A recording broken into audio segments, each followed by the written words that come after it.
You're listening to Adamantly Analog, episode 72. This week, we share our second edition game, Wishlist.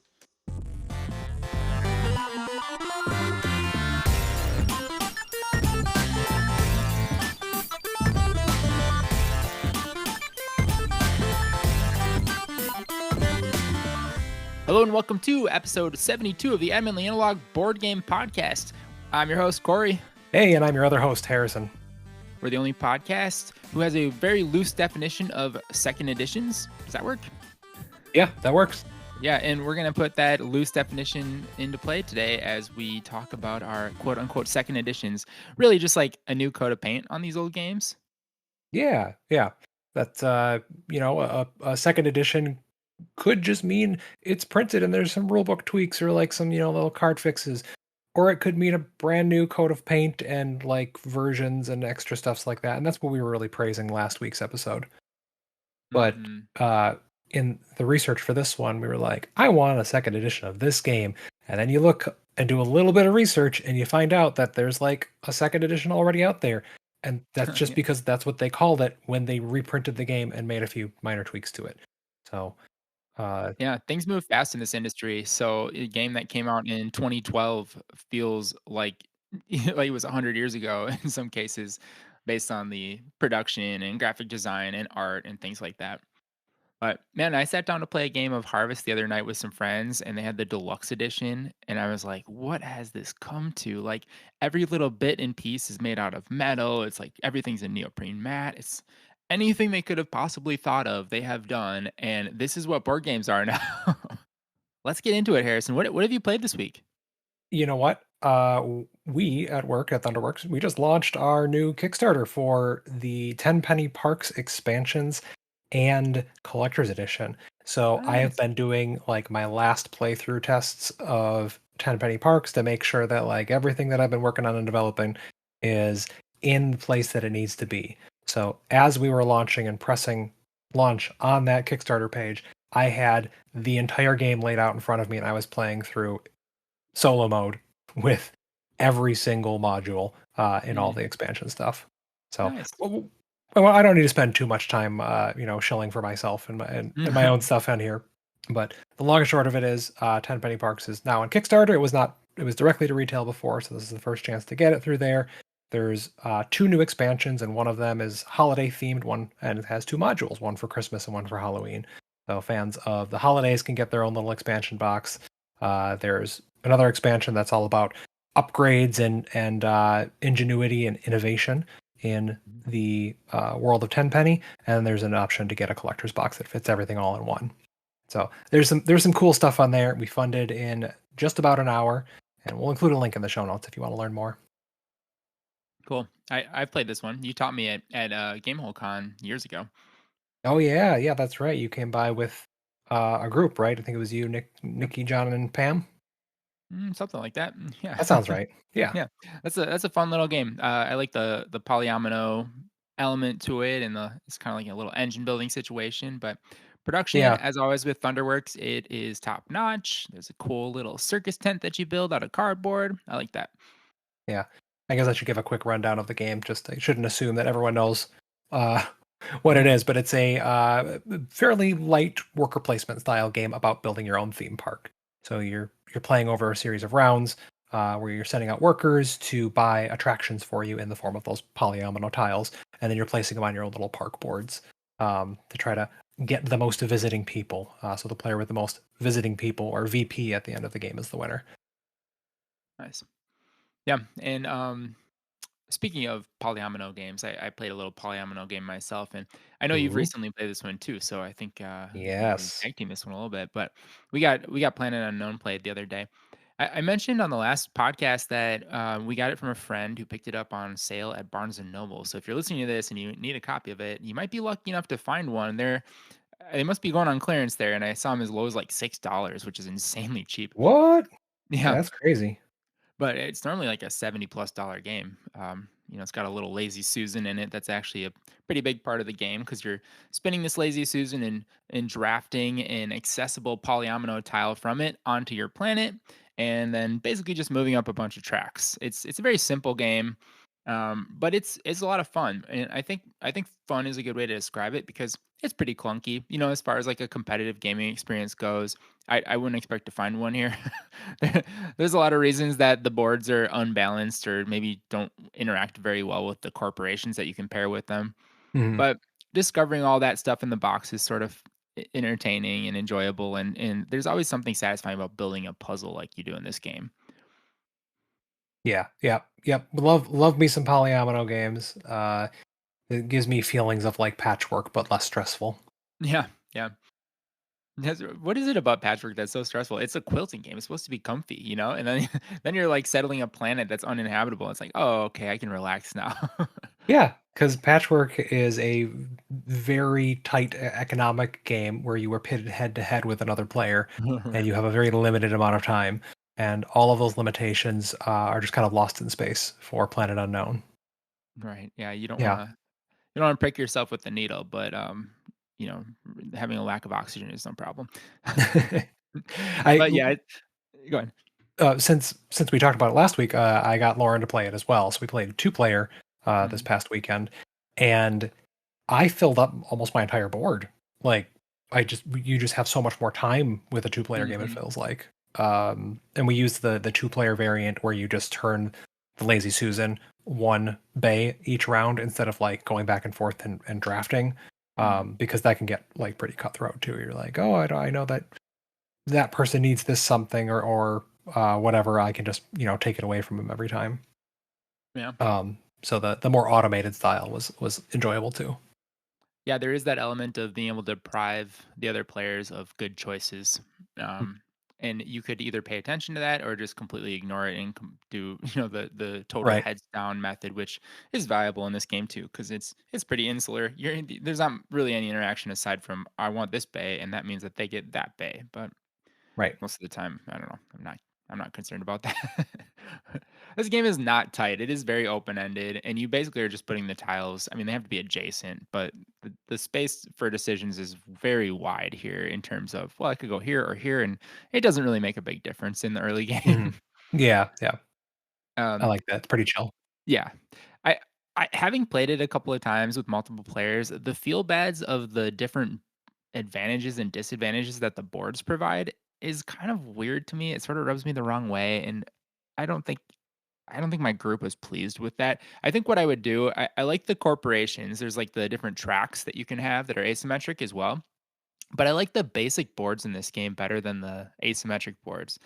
Because it's just really odd to me that there's these significant limitations on some, and others actually give you advantages. It's like could be Yeah, completely yep, random which one you get. yeah. There's one planet that's got like these, was it 6 or 8 different points around the edge of the map, and if they're exposed at the end of the game, you get a bunch of points. So, that player was actually incentivized to lock themselves out of the game early, Mm, and end the game a lot sooner than people were ready for, and then bank all those extra points because their board wasn't filled in. So, that was, uh that was an interesting game. yeah, I had that one and I did pretty well. One of the other players at the table had one that had a ring around it, kind of like Saturn's ring, Oh, yeah. and it didn't have any advantages, but you did have to anchor the polyominoes on either above or below that ring in order for them to be on the ring spaces. So there is no balancing benefit to that. Like it could have had more water on it or something else. It was just like, oh, you have to deal with this problem. And Mhm. both of those boards were rated a 2 out of 3 difficulty. So they actually have a system in place for this, but it's not used effectively. So all that said, it's a fun game, and if you don't think too hard about it, you'll just enjoy your time, and you don't have to worry about being competitive. But it's a great solo game. You're basically playing solo when you're playing with other players anyway. So it's almost like let's all sit down and do the New York Times crossword puzzle together, and we'll talk about it afterwards. Yeah, that sounds like a great time. Yeah, some people are into that. After that, we played a game of Oh My Goods, which is an older game. This is Alexander Pfister, a card game, and I love Alexander Pfister. Some of my favorite games are his designs: Great Western Trail, Maracaibo, Pirates of Maracaibo.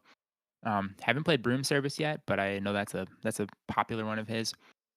It's a little card game. It's a little engine builder card game, and it's really clever. I won't go into all the depth of it, but it seems like a pretty pretty basic set of rules that you're working with. but as you play it, you sort of develop an understanding for how the strategies unfold. Um, you're basically using these multi-use cards to represent resources. You're building, I don't know, like buildings, different construction buildings that are able to convert resources into higher point value resources. But the cool thing is, at the start of each turn, there's this kind of random flip up of the public resources that everyone has access to. And it Mhm. happens in two phases. So at the start of your turn, you see what everyone's going to have for sure. And then you have to like kind of decide what you want to try to build before you see the other half of that display. And there's like this kind of push your luck or, like kind of risk reward sort of element to that. Cause it's like, yeah, I want the most valuable stuff out of this production phase, but I don't know if I'm going to see that last piece that I need in order to be able to do that. It really is kind of random, but it's a short game and it was a lot of fun. Yeah, I used to have this one, and n in hindsight, it feels like it's trying to do the same thing that, like, Glory to Rome and Innovation are doing with, like, Mm, tons of multi-use cards. Like, every card is a resource if it's stacked behind another card face down, but also might be a thing if it's in this place, or might be another thing if it's in this place. Um, so in that way, I think, like, it can be really appealing, especially because it mhm. is in such a small package, but I just couldn't click with it. I played it a couple times Yeah. and was excited to, like, get my mitts into it, but I just didn't click with me for whatever reason, and I ended up getting rid of it. Yeah, I can see that. It has some weird feelings of being like a numbers and suits card game. I think kind of with the flip up off the top and sort of like pushing your luck. But then there's parts of it where you're building these factories and converting resources, which is very Eurocentric, And so it's got these two very distinct elements to the game that are blended together, and I think in an effective way because it's a pretty straightforward game. It's simplistic, but it has that depth and risk, and it's like, oh, there's nothing like this. I had a good time with it. I think I'll keep it. Cool. I'm glad you enjoy it. Yeah. All right. Well, shall we, Harrison? Shall we get on to our second portion of our podcast to see what I did there?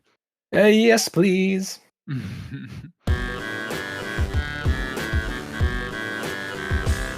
All right. So we are doing a first player rule this week. We did a second player rule last week. How can we iterate on that? Should this be like a second player rule instead? That's what we did last week. Yeah. Okay. All right. So this is the second edition of our second player rule, which is the first player rule. We've iterated on the concept. That's what we're doing. And we're Uh, back to where we started. yeah. Yeah. That happens sometimes. The first player is the player who most recently rode a roller coaster. Excuse me. And this is from Tenpenny Parks, of course. Yep. Harrison, when did you do So that? I picked it to plug Tenpenny Parks, but I am terrified of roller coasters, Oh yeah. and I don't think I have been on one anything remotely resembling one since I was probably like 12. So All right. I definitely went this unless you one. are also scared of them, I No, think it's I you. love roller coasters. I went on some with a band trip in June of last year. We did the Raging Bull at Six Flags in Illinois. That's one of my favorites. That sounds terrible. All right, cool. So I'll start us off with one that I think we both can agree on here. This is Lords of Waterdeep from 2012. I can't believe this hasn't been done yet. This game is just like screaming for a deluxe reprint. All things considered, Lords of Waterdeep, which is the quintessential introduction to worker placement games, is a pretty good looking game to begin with. In 2012, I think it was kind of cutting edge because of that and because of its, mechanics as well. But this is like the Euro take on the very thematic Dungeons and Dragons universe. And you're completing quests, you're using little cubes that represent workers and rogues and wizards. I think I got that right. Warriors. Yeah, it's fighters, rogues, clerics, and wizards, I think. Okay, so I was close. Yeah. Anyways, they're just cubes, right? So there's that can happen. I think those bits can be meeples. I think that would be an easy upgrade for them. But just a new approach to the game that bakes in some of the great expansion content. I think a lot of people consider Scoundrels of Skullport an essential expansion for this game. I've played it. I don't know if it's essential, but it would be easy to include, and it's definitely one that could be kind of baked into the main board rather than a little tag along sideboard. Yeah, for sure. For me, the biggest thing is the storage solution is kind of terrible in this game, and some people like the box. It's kind of this weird. I don't really know how to describe it. Like the top and the bottom don't actually touch, and there's like this middle portion. So the top cover just kind of gently slides on the box, and there's an insert in it that holds all of the pieces, but it doesn't do it very well. And if you turn this game sideways, all hell breaks loose. Like there's stuff everywhere. So It's very chaotic, yeah. yeah, you basically need like a rubber band to hold this thing together. So, yeah, I mean, maybe a retheme is needed, but the biggest difference for me is like let's make a functional box for this bad boy and just kind of refresh it because it truly is a classic game, and I think everyone needs to play it if you care about board games. Yeah, when I saw this on your list, I was like, "Oh my god, that is staring me right in the face. How did I not pick that one?" Mm, That is an excellent choice. Um, to your to your mention of meeples, I have a friend, I think I've mentioned this before, who did upgrade his copy, and replaced all the cubes with miniature little meeples of the same mm. color. So, playing his version of it is far superior, even though it's exactly the same. There's a one mechanical thing that I would consider reworking. I'm not a huge fan of the mandatory quests and how those can be so hateful to one player. Oh, But there's yeah. a piece of the game where, I mean, everyone's trying to fulfill these recipes, these quests, which is like the game. But every now and then you can just dish out a card to someone that says, oh, before you do anything else, you have to do this crappy one that doesn't pay out very many points.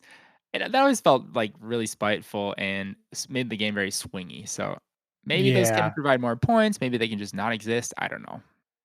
When Lauren and I play two-player, or even when we just introduce new people to it, we usually take those out. Just Yeah, okay. be Yeah, because the rules as written, what it says, you can only complete one quest per action. So if you give that to someone, like when there's one action left in the round and they were Yeah, planning to do something else, they just completely miss their opportunity to do the thing they wanted to do. Not even considering the fact that they might have to spend resources that they had other plans for. So yeah. yeah, yeah, that system definitely is outdated. That could even be like a module or something, but it's a small nitpick for an otherwise great game, and I really do think it stands the test of time. I would play that game anytime. Yeah, I really should. And that is Lords of Waterdeep 2012. All right, so my first pick is one that I picked because it is pretty difficult to get a hold of at this point because it's not been in print since, or rather, it came out in 2005. It was last reprinted in 2012, so it's pretty old at this point. And that is Shadows over Camelot, from Days of Wonder. So Shadows over Camelot, it feels like it was one of the original cooperative, possibly competitive games, with a hidden traitor Yeah. thing. Um, I don't remember the exact time. I'm not a big fan of Dead of Winter, but that's a game in similar vein. But this Mm, one, you are the Knights of the Round Table, in Arthurian Camelot, and you are defending the realm against various bad things happening. All going on a quest for the Holy Grail, fighting a dragon, participating in a tournament, and then fighting off two different wars. One with the Saxons, and then one with the oh gosh, I'm gonna forget the names of the wars that you fight. Corey, mhm. do you know No, this I don't one? know, something else. Yeah. No. Okay. Fighting off two wars on two different fronts. So every player's got like a unique player power and player board, and you're tracking your own health. And usually your turn is go to a location and then play some number of cards, and each like location has its own card based mini game. Like play cards in sets, play cards in ascending order or descending order, or play a specific type of card, that sort of thing. Mm, And it plays up to 7 players, and it does something that I've never seen another game of this type do, which is pretty much just drop in, drop out co-op. You can start this game and have someone walk in 30 minutes into it, and just they can sit down and play and the game still works. Like oh, yeah. which is pretty wild. And we've done it. We had like a 5-player game night, and someone showed up at right after I explained the rules, and we played around, and they were like, you can join in. I'll explain it as you go." And yeah, it's pretty cool that way. I enjoy this one.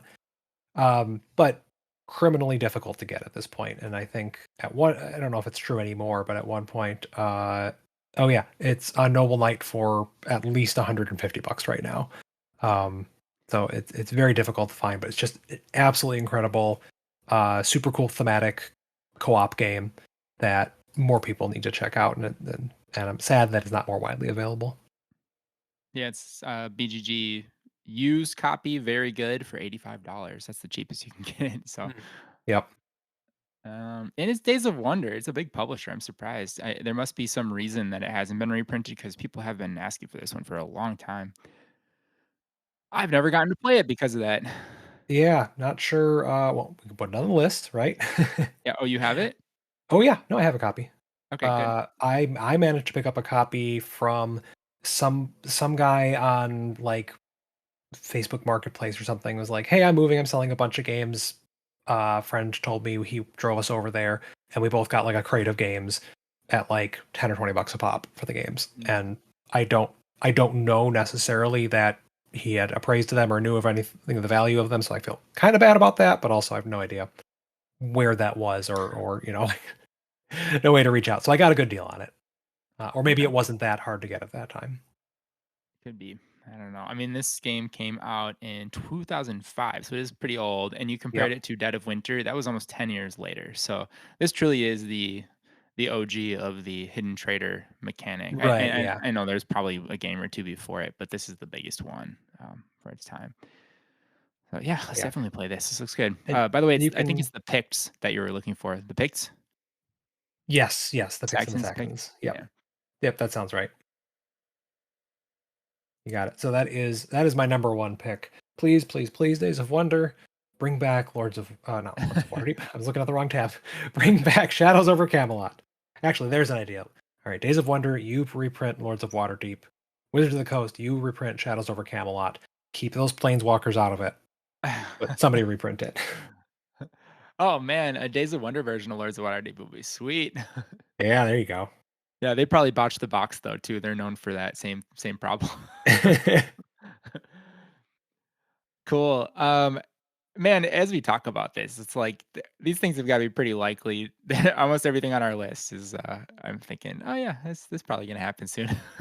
The age of reprints and reboots for movies and TV shows and stuff. It's like you have that generated hype already built into it. So why not? My second one is Race for the Galaxy, which, yes, I know has actual second editions already, but I'm looking for like a complete redo of this game in terms of production and design and I mean graphic design to be specific. And like there's a million expansions and we could do some kind of essential edition that kind of brings in some of the core elements to it. This is my favorite game that I've ever sold. I enjoyed playing it, but I just couldn't get it to the table. It's kind of obtuse and its graphic design kind of gets in its own way, I think. It's very like there's lots of shapes, there's lots of numbers, there's like Roman numerals, and it's hard to understand what they all mean because it's one of those games that just fears using text to describe the things it's trying to do. Um, and on top of that, it's got this very dated sci-fi, like kind of pulp sci-fi look to it.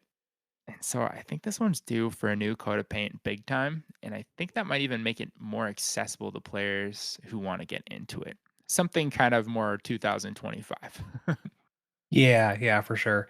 I mean, this game's been re-implemented a couple times. Like we just, no, That's true. we shouldn't say we just got, but like Jump Drive and New Frontiers are both like iterations of the same system in the same world. Yeah. Um, and then of course there's Roll for the Galaxy too, which I know a lot of people prefer, for one reason or another. Yeah. And Ares Expedition is another one that uses the system of kind of choosing the phases that are going to be used each round. I think that's kind of the big innovation for Race for the Galaxy that everyone loved. Right. But Yeah. it's just a great engine building game on top of that.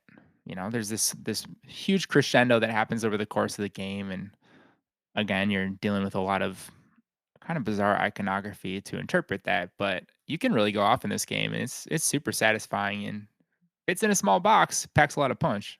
Good candidate for that episode too. Oh yeah, for sure. Yeah, this is one of those classics that I actually bought it for my roommate because he was really into it or interested in it back like right after college. And Mhm. then we played it a couple times and I just did not. It did not go well for me. I did not get it. I did not Mm, like it, and then I was just like, "This game sucks. It's not for me." And of course, I came back around and I played it again later, and I was like, "Okay, I understand why people like this, but I still have this weird hang up on it from the first time I played it." So yeah. I feel like I need to play it just like a couple times in a row to really get Yeah. over that. But Yeah, yeah, it's a lot. It's a lot to yeah. understand, complicated, but it is a lot of people's favorite game of all time, and, it's rank 89 on BGG, despite being very dated looking, like I said. It kinda strikes me as a little bit like Terraforming Mars, where it's a beloved game, but just has this feel to it that's just, like, so set in the year it was released, and because Mhm. they just kept pouring expansion content on top of that, they're like, "Ah, we can't go back and change that," right? Which Right. Yep. Yep. yeah. Alright, so anyways, that's my second pick, which is Race for the Galaxy from 2007. Well, you've already kind of set me up here for my second pick by just saying the name outright and talking about reimplementations of it. And then my pick is Terraforming Mars. Yeah. Um, so I would say that like Terraforming Mars doesn't need a second edition at this point, right? It is a very popular game. It is pretty accessible as it is. The graphic design is not horrible, um, but I for a game that's almost 10 years old, like feels like a home run, right? You just put a Mhm. you let Awaken Realms have a run at it and give it some crazy versions. And I know there is like a deluxeified version with miniatures and everything available, but um, Yeah, that doesn't I count. would, yeah, no, that doesn't count at all. Uh, I would I would love to see a new version of this with just nicer components and specifically dual layer player boards. Like, Oh. I consider, there's like an Etsy thing that you can buy or 3D printing thing where you can just overlay like a clear thing on your board to just kind of keep the cube separated. That's almost an essential add-on for this game because Mhm. it feels like such an overwhelming mess, especially for first time players. But it's a great system. It's super satisfying. You could include the prelude expansions in there, which again people consider to be essential expansions. And Yeah. then if you really want to go all the way, work on the art. Like, right, Terraforming Mars was one of the first games to popularize the let's just take stock photos or stock adjacent photos for everything, and then Arc Nova kind of followed that Earth. Um, all those Mhm. like cards or the games with like 300 plus unique cards. I understand that is a ridiculous art ask for any game publisher, but it would be nice to see, especially with something like Terraforming Mars that it is a trusted brand at this point. I think if you released something with unique art, people would be 100% and show up for it. You know what's nuts? They actually did that for Ares Expedition. You remember that? It was like Oh, quality original art, and then they released Terraforming Mars: The Dice Game after that, and they went back to the stock images. And it was like the same old dated look, but Ares Expedition is really cool looking. It's an awesome production. I would guess that's probably because Ares Expedition didn't do as well as they wanted it to, that they didn't want to Uh, like invest that level in it again yeah, for like the dice version. So um that yeah, I could feel like yeah, they went halfway, new art, but different game. Just give us new yeah. art and new game. In fact, use the Ares Expedition art. I'm sure that would be great. Right, yeah, you could do that. We have Yeah. both. We have Ares Expedition and Terraforming Mars, and they're different enough games to keep both. One of them is much lighter. Yeah. But, yeah, I love Terraforming Mars. This is a great pick too, and you're not wrong about the expansion content. There's some that are actually, like, essential. Like, you need to play with Prelude. It actually makes the game shorter because it jump starts your setup and kinda points you in a direction, makes your decisions easier. Um, there are extra boards that could be included. You can get like Hellas and Elysium, and then there's even more that have come out recently. That would be an easy include. But beyond that, there are lots of expansions that are I don't even bother with anymore. And I even have some of them. We just don't use them. But Mhm. it's kind of overwhelming the amount of content out there. But once again, an essential edition or simply just a new reprint of it with those things baked in would be pretty wise. Again, the production quality of this game, when I bought this, It showed up in the mail. I opened it. I was like, "This is Terraforming Mars." It's like this flimsy cardboard box, and like everyone's got these flimsy player boards, and everything just slides off them. I had known it Right. was this amazing game that everyone loved. It was like top 10 at the time, and then I saw it. I was almost like a little bit let down. It's like you can do better than that. Come on. Mhm, mhm. Yeah, you're one of the flag ship games now of Yeah. board gaming. Like, don't bring people into this hobby because you got this cool thing and then show them our worst side. More on that later. Yeah, right. Yeah, so that is my number 2 pick. That is Terraforming Mars, and I guess we didn't really talk about how to play the game, but I just assume if you're listening to a board gaming podcast, you know Terraforming Mars, but if you don't, I don't want to exclude you. I don't want you to feel excluded, and I see you. So, Terraforming Mars is about terraforming the planet, right? There's a shared board, a hex grid of Mars in the center, and it's sort of like an engine building card game, card driven game, where you are improving the different aspects of Mars, like improving the oxygen level and adding more water and building cities and stuff like that. But the player board is where a lot of that action takes place. You can uh, basically the resources are all represented by the same types of cubes. You just have different denominations of, was it 1, 5, and 10. But where they are on your player board determines what resources they are. So you've got like heat that automatically converts or no energy that converts to heat at the end of the round. You've got plants that you can turn into greenery. You've got different like minerals and ores that you can use to pay for different cards or give you discounts. There's a lot of flexible, cool stuff in the system. And then like a deck of 300 unique cards with all special abilities that really make every play feel special and unique. Yeah, speaking of So crescendos in board games, this is the ultimate experience for that. This game is incredible, despite the complaints about the production. But yeah, there's no other game out there that makes you feel like you are building something like this one does. Because by the end of it, you're going off. absolutely. All right. All right, Corey, take us home. All right. Well, my last one is Trajan 2011 from a variety of publishers. Brought it here, but I listed Eminent. It's also Renegade Games. Now, this one has multiple editions to be clear, and it's mostly just mechanical changes. I don't think there are any differences in the board in any case.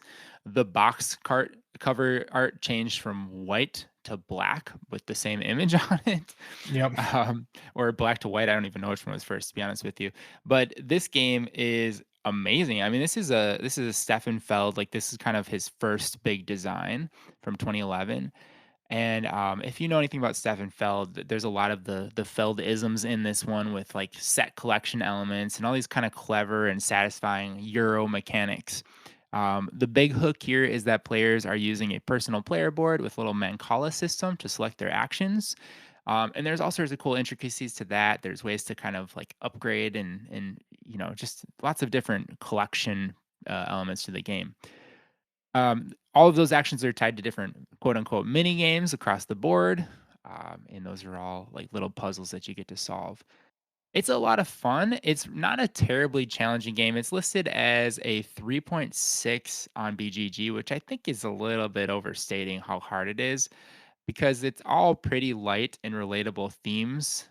I think because this game is from 2011, like a lot of them have been iterated on and we're like now familiar with them from other games.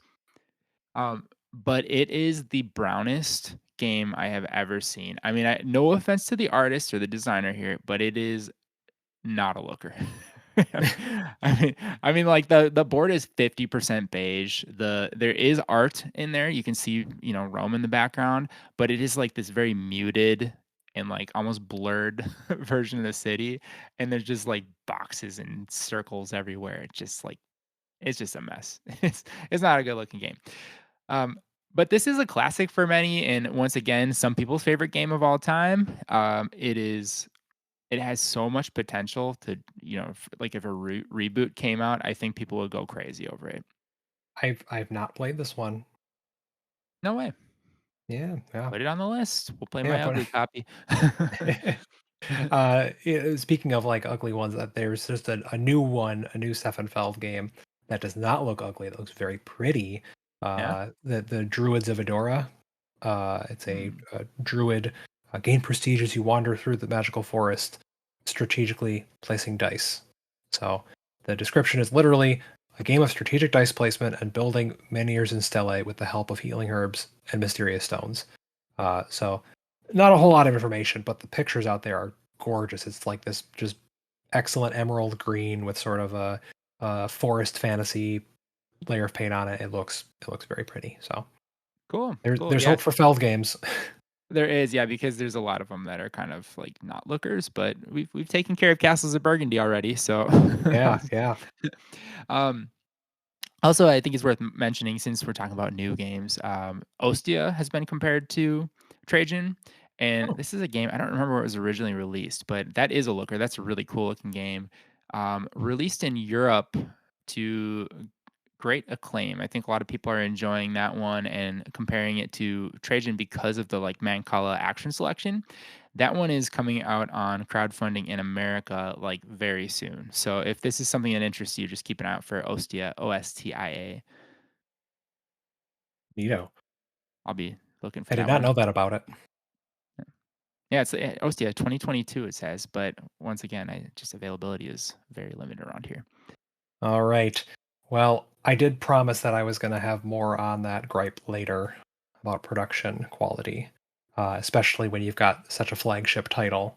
And Corey, at this point, I think like one of our running gags is just any opportunity for us to complain about Comic Hunters It really is. from 2024. Originally released in 2020 and overseas, but brought to the US in 2024, and there was so much hype for it, right? This is a a card drafting game where you're drafting not just one style, but a bunch of different styles of drafting, and you're drafting cards that represent comic books using the real art from real Marvel comics. Um, that promise right there is just like it's gold for most gamers. We're just so excited about Mhm. it. And then you sit down and you touch the game. The box is just flimsy and it feels like it's going to fall apart. And you touch the cards and they're so everything about the production is so disappointing. And when you've got this excellent IP on it and it's a very solid game, now that they know it's a seller, right? That people are interested in it, just just do it again, please. Give us a second edition.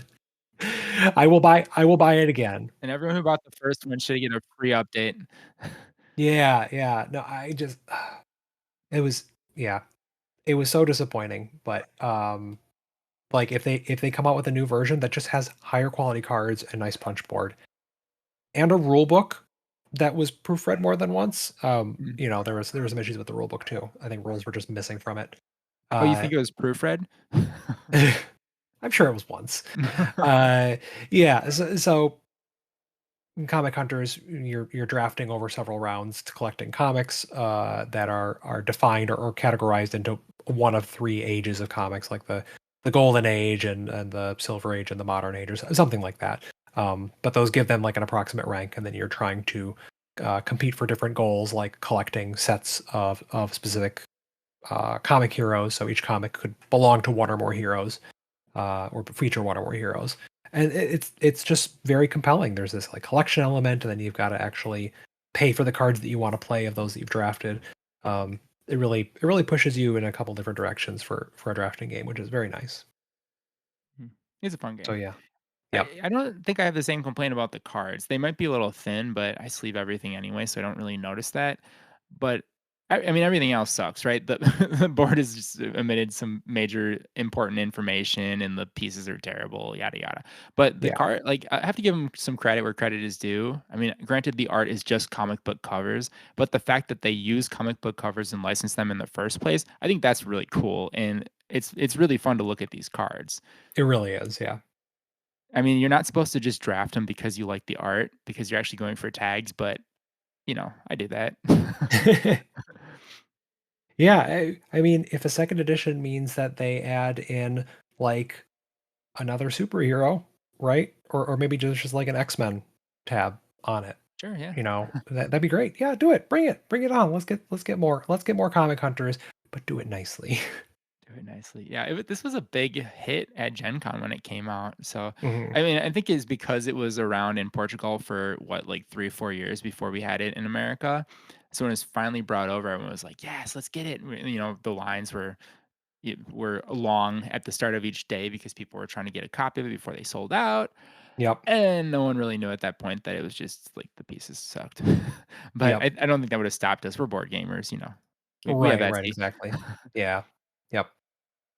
Yep, that is true. So, I'm not gonna get rid of my copy because I do enjoy the game, um, but I feel so bad about it otherwise.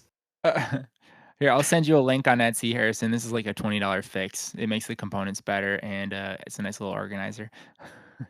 I've you sent me that before. Oh, did I? I Okay. did get the Arcane 10-man sleeves off of after your recommendation, Yeah, those are good after ones. we played it last year, yeah, or earlier this year. Cool. Well, that is my final pick, Comic Hunters. So that brings us to a fine list of second editions, if I do say so myself, or wishful second editions. Mind if I run it back? Oh, yeah. All right. So Corey has wished for Lords of Waterdeep, Race for the Galaxy, and Trajan. And my wish list was Shadows over Camelot, Terraforming Mars, and Comic Hunters. I Solid. one of those wishes has got to come true, like in the next year or two, right? Yeah, let's do this. The first one to happen, whoever picked that game gets a point. Oh, okay, perfect. You're on. Yeah. To be redeemed when we decide what a point is worth. Okay, that takes us to the end of the episode, and it's time to talk about other things, Harrison. You must be doing something else outside of board games, perhaps playing a computer game? Yeah, you know what? If I'm not sitting at my computer working on board games, I'm sitting at my computer playing video games. Mm, Or like occasionally walking my dog, because I that's have good. to stay mobile somehow. Yeah. So I'm still playing World of Warcraft because that's been a thing that I do now, and they just launched the Legion Remix mode. So this is they did this a couple years ago with the Pandaria remix. So I think I talked about this actually when we first started the podcast.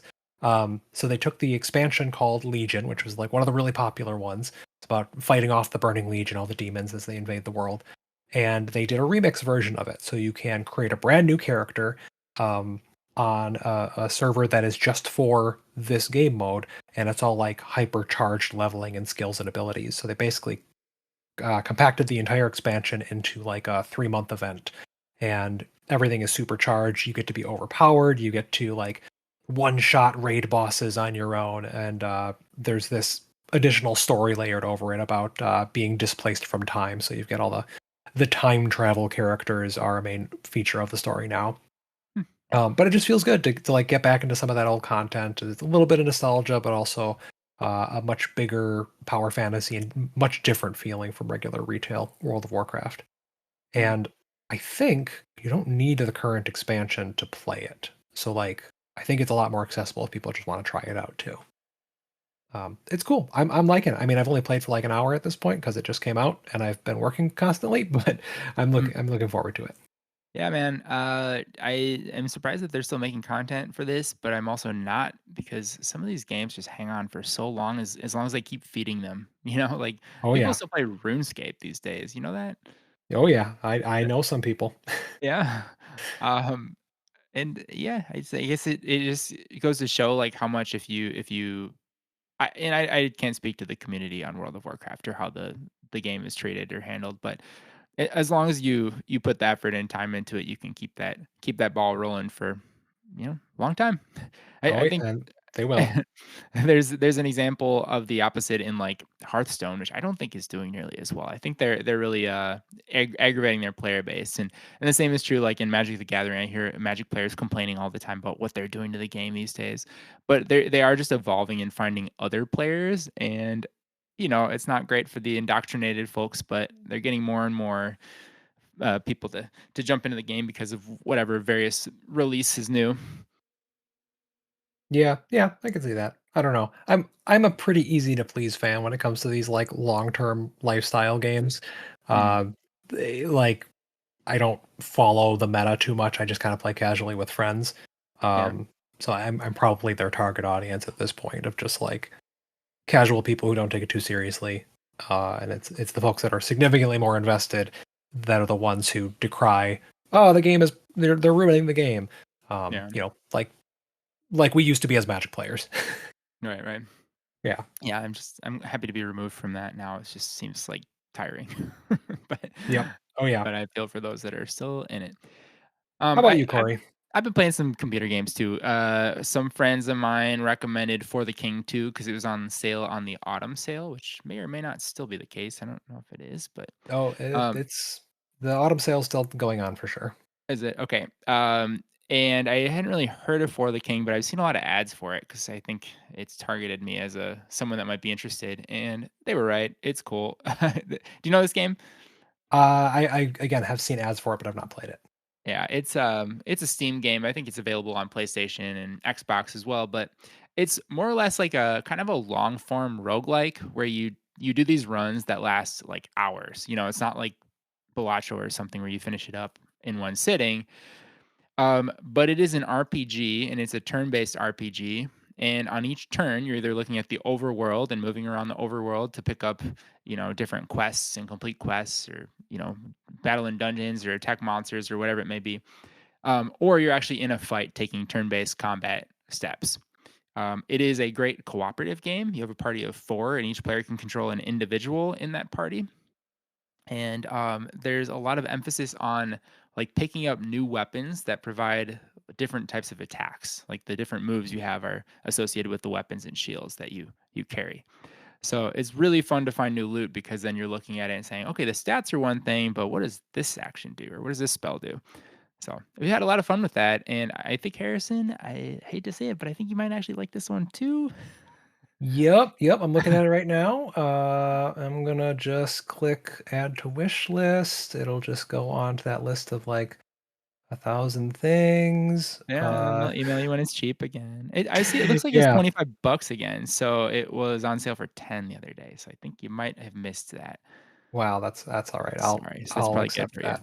Yeah. Yeah. I did literally before we jumped on this call, I got an email that said, "Hey, Cassette Beasts is on sale right now." And I looked and it was 10 Oh, bucks and I was like, "Okay, fine, I'll buy it right now." I don't have time to play it right now, but I'll buy it. yeah. Yeah, one day. Yeah, Yeah. cool. Alright, well, I think that brings us to the end. For next Yeah. week, what do we got, Harrison? We're gonna talk about something adjacent to board games, right? We're gonna talk about Mhm. card games. Now, Oh my gosh. does this mean we're gonna talk about like TCGs and CCG things, or are we just talking about like Flip 7? I don't know. Man. I think we could cover TCGs and CCGs. I'll refrain from speaking about Magic anymore, and I can avoid if I must talking about Marvel Champions. Well, whatever we end up talking about, you'll have to tune in next week to find out. And I'm talking to you, Corey. You'll have to tune in to find out. I'll find out when we start recording. Yeah. Yeah, for sure. Cool. All right. Thanks everyone so much for listening. Yeah. Bye. Bye. Adamantly Analog is Corey Murphy and Harrison Dunn. Original themes and bumper music by Corey Murphy. Reach us at adamantlyanalog@gmail.com. Thank you for listening.